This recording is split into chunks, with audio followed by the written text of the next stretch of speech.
Hello and welcome to Board Game Royale, the very first episode of BestPlay.co's podcast, where two games will fight for the affection of the board game curious. I'm universal board game idiot and co-host Marcus Beard. I'm co-host and serial liar Joel Windles. And I'm Glenn White, the game man. Do one of you guys want to explain how we got here and why we're making games fight each other in such a brutal way? Go for it, Glenn. So we run bestplay.co, which is a site for the board game curious. We want to make content and articles and videos and audio stuff now that tells people more about board games in a way that everyone can understand. So the point of this really is to invite Marcus, who is our resident idiot. Just fair to say, board game newbie. I think the idea is if you can get me to understand the concepts within some of these games, you can get literally anyone to understand. So that's where we go. So each week, you guys are going to bring one game each, and you're going to try and I don't know what they are ahead of time, and you're going to explain them to me. You're going to try and pitch them to me essentially. And I'll be choosing which one I like the best. In reality, I'll probably still end up playing both at some point. But that's how it'll work. It's going to be very quick. So it's all a little experimental at the moment. It's the first time we've done this. Don't really know what we're doing. But saying that, let's get right into it. I need to decide who's going first. And I'm going to base that on the names. So, guys, what games have you bought? Tell me, Joel. All right. You've probably heard of it, considering it was on our list of games for everyone last year. It is One Night Ultimate Werewolf. One Night Ultimate Werewolf. Glenn, what have you got? I've bought a game that we have recommended on our site before. It's Secret Hitler. With the name like that, I've got to go with Secret Hitler first. Glenn, how long have you got? How long have you got? Glenn, you've got an absolute maximum of 5 minutes. Okay. I'll do it even quicker than that. It's 8:03 p.m. right now. You have till 8:08. Secret Hitler is what they call a hidden role game. It's a game about the good guys trying to defeat the bad guys. A bunch of you are good guys, and a few of you are bad guys. The thing is, none of the good guys actually know who the bad guys are. Okay. And in this game, the good guys are the liberals, and the bad guys the fascists. So it's a little bit like the real world at the moment. So political. Best Play is not a political place. Well, I'm not saying I thought liberals were the bad guys. I'm not saying which side I'm on. And one of the fascists is Hitler. And the aim of the game is for Hitler to pass a bunch of fascist agendas for the Nazis to win. And there's a few other things that go on in there. And what you're doing each turn is voting for who to be president and who to be chancellor and trying to pass an agenda. So there's just a card. But the thing is, there's a lot of control and not a lot of control over how that works. So whoever is the president, they get 3 cards that say fascist or liberal agenda, taken from a deck at random. They get rid of one and pass the other 2 to the chancellor. The chancellor picks the one that gets enacted. Now, the thing is, they might have, in that first batch of cards, just 3 fascist cards. They might be a liberal, but they have no choice but to pass these fascist cards. So it puts them both under suspicion. And as the game goes on and on, you can have the chance to kind of vote off people, kill people off, and try and uncover who you think Hitler is. So it's a game of lying and scheming and yelling at people and trying to be mischievous, and I think it's a really intense and interesting hidden role game. So all the fascists in this game know each other, and they know that they exist, but the good liberals do not know anything. And that's how World War II happened. In real life. You just got assigned a fascist card, and then, that's what you had to do. That's it. You just did what people say. That's how they got into that mess. So this seems cool. So everyone, when the game then starts, everyone knows who they are, or doesn't know who everyone else is. Everyone, I guess, is trying to act like a liberal and trying to act like they don't know anyone. Exactly. Right. I imagine some people would be very, very bad at this game. Some of these people might be me, because I'm not a very good liar. But So how? guess I you'd know have to about hope to be a liberal. your cheese smuggling, Marcus. Way back in the day, we played a game about shifting cheese back and forth, and let me tell you, I wasn't just shifting cheese. It was A more couple of than apples cheese. in there. So I naughty. I like it. I like So- that is your explanation of Sheriff of Nottingham. That if anyone heard that description, they wouldn't have gone, "Oh, you mean Sheriff of Nottingham, the game where you shuffle Shift cheese around?" Yeah, you shift shift back and cheese. forth. It's a So, cheese shifting simulator.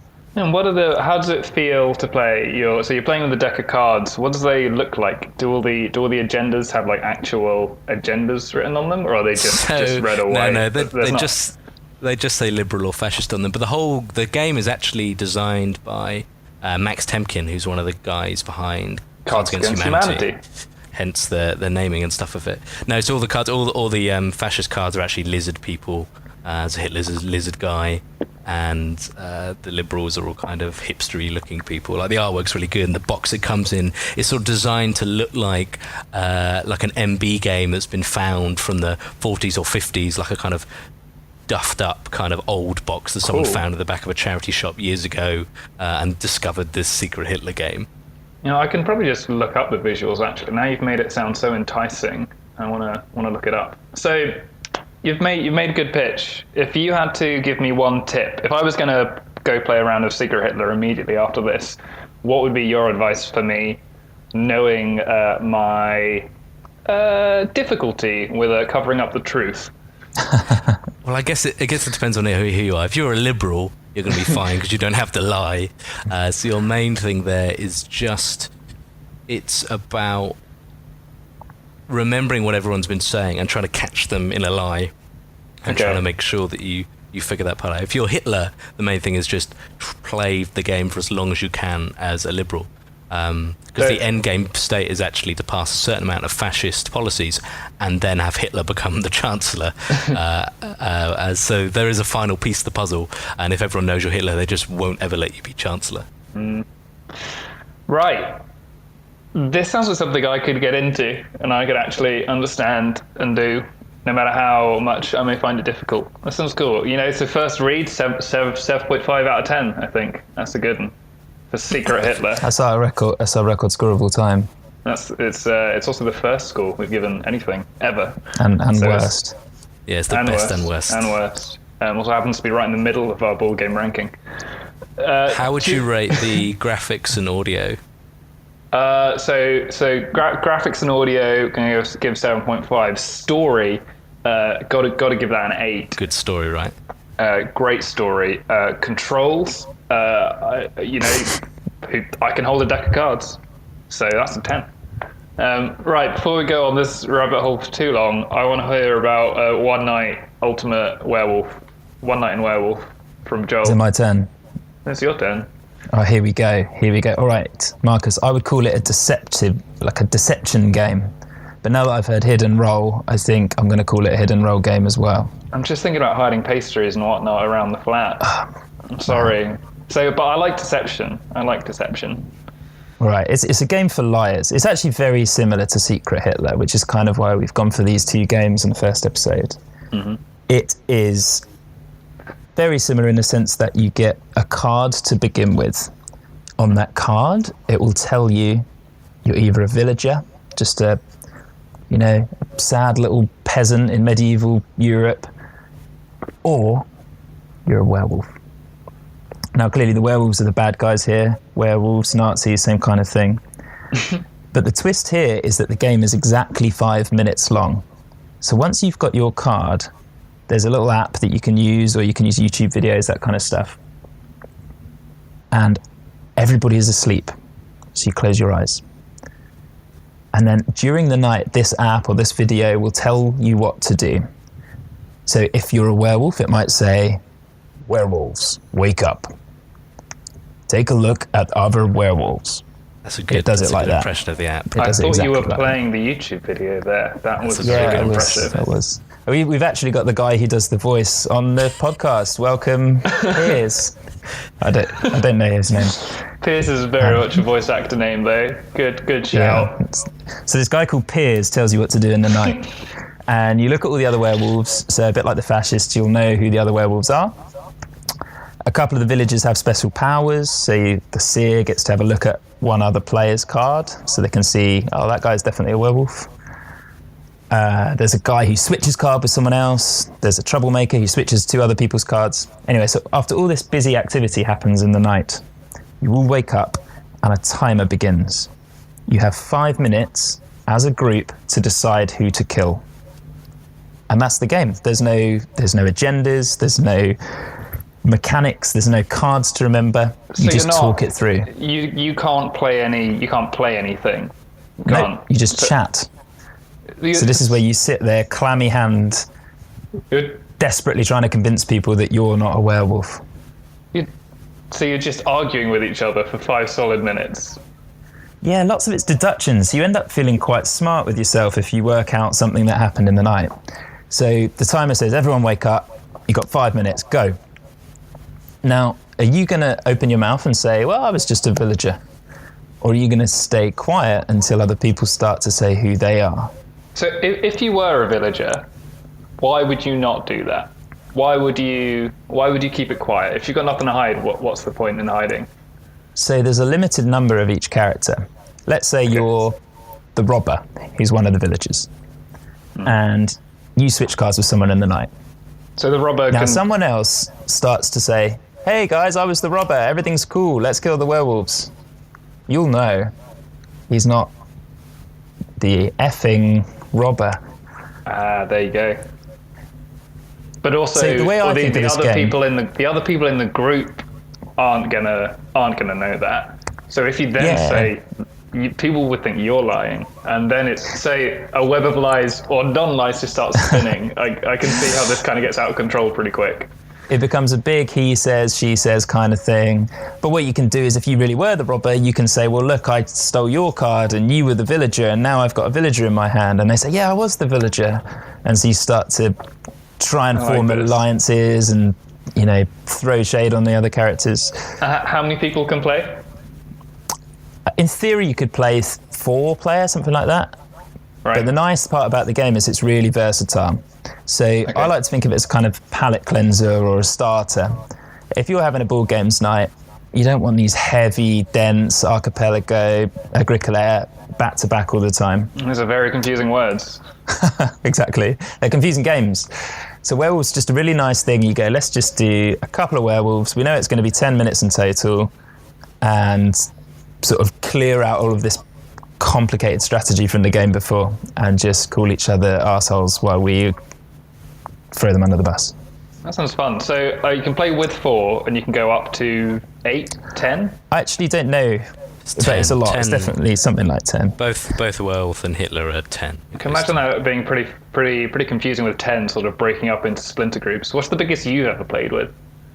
It actually gets a bit crap when you get to more than about 6 because it's really 5 minutes just isn't enough for 7 people to talk through what happened. Yeah. So you end up doing these gut feelings, this guy looks a bit dodgy, I'm going to kill him. I think the beauty of the game is that it's versatile, so you can switch out different characters. There's got to be 24 characters in total. So you could say, we're bored of playing with the robber, let's get in the minions who want to die. And it changes the dynamic entirely. They're actually trying to make themselves look as suspicious as possible. So there is a character in the game that wishes death upon itself. Exactly.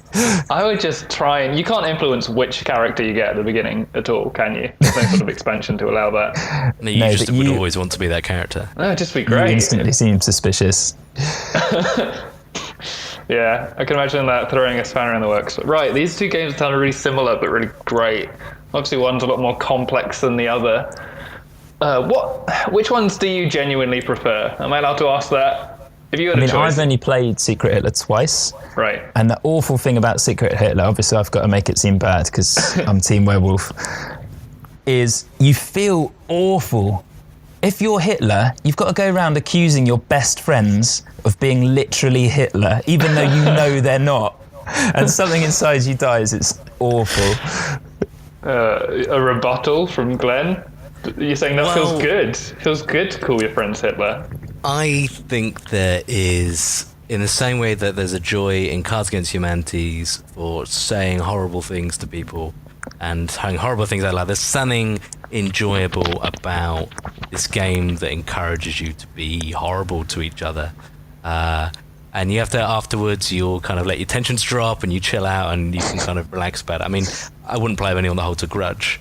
But the thing with Secret Hitler is you really get to kind of get into the deceiving and the role-playing, because it's a much longer game. I mean, it's more like 40 minutes rather than 5 minutes. You have much longer time to kind of deceive and play with your lie. The funny thing about Werewolf, which is actually a bad thing, is there's some people, I don't know what it is, maybe 1 in 5, 1 in 10 people, their mind just doesn't work in this way. They'll just say, yeah, I'm a werewolf. You're like, no, you fucking idiot. You're a villager. I think that does apply to both games. And there's certain people who are seemingly bright and intelligent in the rest of their lives, and they just cannot get these hidden role games. That I feel like it's something that I could get into. So now I've got to make a choice between one of the two, and not going to deliberate over it.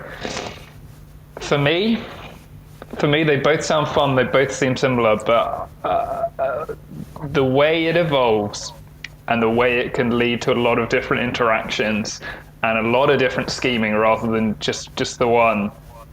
The game's going to be Secret Hitler for me. That's the champion. Can you insert champion? Like applause and wild fireworks? Yeah, well, we'll drop that right in. I'll definitely edit these stage directions out for sure. I've actually written a whole victory speech. This is filmed in front of a live audience. Right, live studio audience. It's huge. This isn't canned applause. It's real. The problem with my victory speech, though, is it's all written in German. I don't actually speak any of it, so. I think with the amount of people here as well, it might seem a bit like the Nuremberg rallies or whatever. Yeah, so let's just... I mean, it did have a bit of that tinge of it. I mean, that also is... with the big red banners, like that kind of didn't help either. Yeah, that was really insensitive, Hitler. Glenn. Why did you bring the... Well, I wanted to get into... I mean, I know the listeners can't see that I decked the hole and I put the moustache on and stuff, but I just wanted to get into character for it, and I just typed in Hitler victory speech, and that was what I was basing it on, and it just... I don't know what it says, but I'm sure it's really, like, inspiring. I mean, I know Joel, you've brought along is like less dangerous to people because like you did murder the werewolf that you brought along, but now we've just got a werewolf. I brought a tray of teeth in. I thought that would be enough. That's good. We can have some teeth time. Right. So Secret Hitler's our winner for this week, but One Night Ultimate Werewolf sounds also fantastic, and I think we'll put links to both of them in the description so you can go buy them, and also read any articles that we've written about them on bestplay.co. So that's the end of episode 1. Thanks for listening to Board Game Royale. We'll be here every week with 2 new games explained, discussed, and 1 crowned champion in about 15 to 30 minutes or less. Head to bestplay.co for all the content for the board game curious. And until next time, I'm Marcus Beard. I'm Glenn White. And I'm Joel Windows. And that was our final solution. Let's do a different closing pretend catchphrase every time. It's good because it rhymes, that one.